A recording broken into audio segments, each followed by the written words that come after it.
Yeah. So you see, gave you a small clue. What is the drawback of queen b6? Immediately you got it.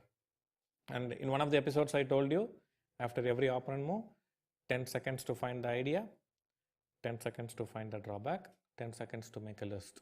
Okay, so when you are doing this itself, immediately you should know which are the moves you should consider.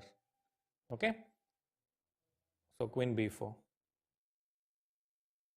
So you see, the moment I gave the clue, what is the drawback of queen b6, you immediately got the move.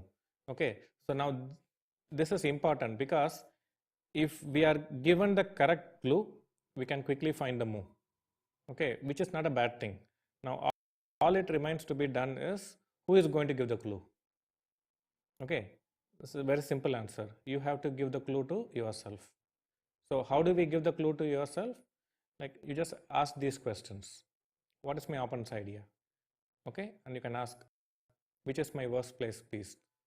What is the drawback of my opponent's move? What are the options I have? Have I missed anything? So if you ask these type of questions to yourself, from one of the question you will get the right move, or each question will give you one move, and that can add to the list. Finally you can choose from the list. And it also, like you see, we are fighting for the dark squares because both have white bishop.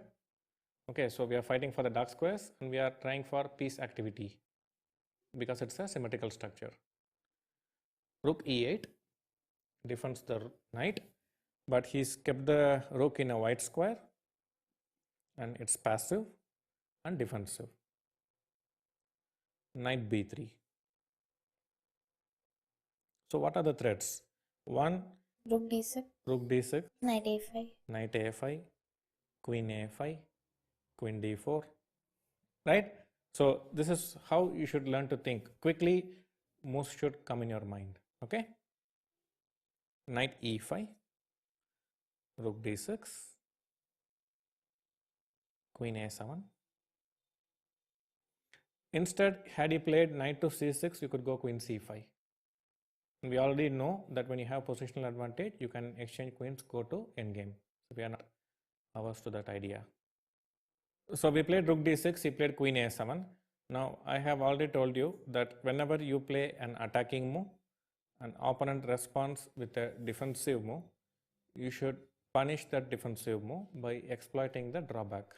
Okay, so you have to slowly learn to apply these things. It's not easy. Once we know the principle, it looks obvious, but when we are playing the game, we simply don't know which principle we need to follow. Okay, so you have to try out different things. So I played queen c5, drawback of queen a7, queen c5, knight c5. Now just see the pieces. Rook c1, rook d6, knight c3, knight c5 all have occupied black squares.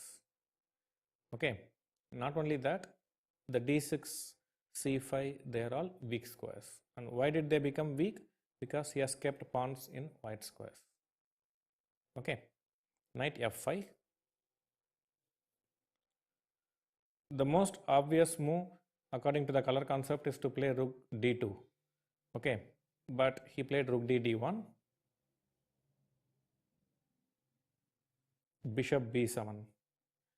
Finally, he has developed the bishop, but at what cost? e4.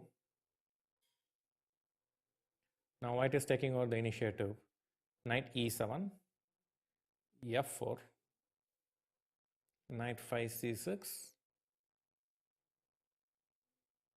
drawback, rook d7, yeah, bishop c8, he has to keep the a6 pawn under protection.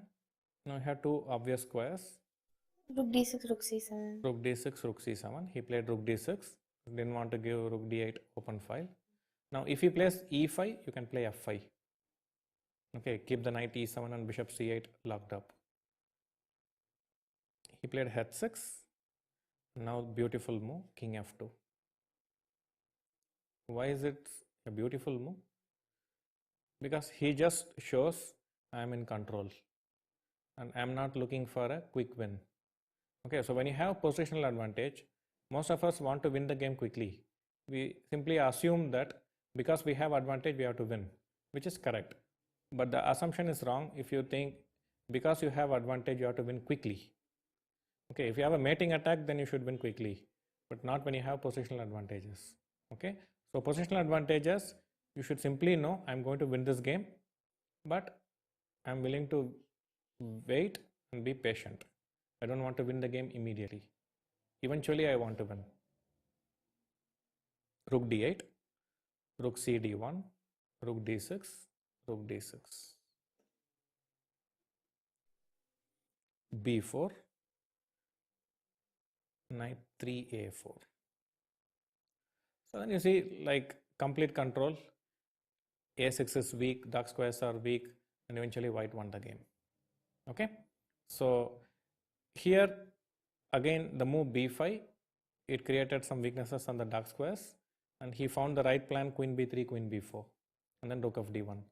And after that, we got access to those squares. But had we not played those moves, and had we played some other moves, maybe we could not have got so much control over the dark squares. Okay, so just the presence of weakness is not enough.